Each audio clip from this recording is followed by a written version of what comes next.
So dear students, நம்ம இந்த கெபாசிட்டர்ஸ்ல இருக்கிற ஒரு JEE mains previous year question பார்க்க போறோம். நம்ம கெபாசிட்டர்ஸோட சீரிஸ் அண்ட் parallel ஃபார்முலா நமக்கு தெரியும். CS = C1 C2 / C1 + C2. அதுவே கெபாசிட்டர்ஸ் இன் parallel நம்ம என்ன சொல்லுவோம்? CP = C1 + C2.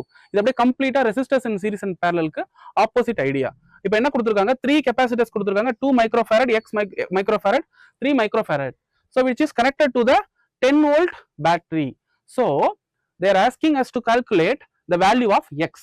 இப்போ இவங்க வந்து என்ன கொடுத்திருக்காங்க அப்படின்னா காம்பினேஷன் ஆஃப் கெபாசிட்டர்ஸ் வந்து 100 மைக்ரோ கூலும் அப்படின்னு கொடுத்துட்டாங்க.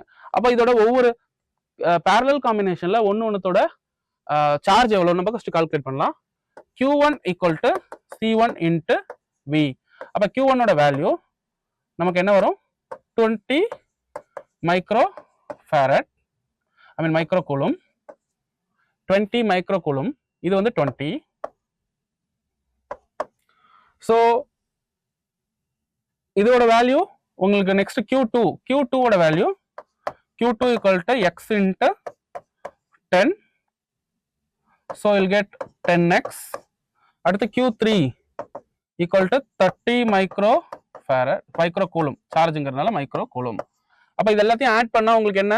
இவங்க கொடுத்திருக்காங்க 100 மைக்ரோ கூலும் அப்படின்னு கொடுத்திருக்காங்க. 100ங்கறப்போ உங்களுக்கு எல்லாத்தையும் ஆட் பண்ணா 20 + 30 + 10x = 100 அப்படின்னு சொல்றாங்க. = 100. அப்போ x ஓட வேல்யூ என்ன வரும் அப்படின்னா you will get x ஓட வேல்யூ, இது எல்லாத்தோட வேல்யூ நீங்க அப்ளை பண்றீங்க. 50 இந்த பக்கம் போனா 50. so 10x = 50, x = 5 அப்படின்னு வரும். you will get x = 5. so the value of x is 5.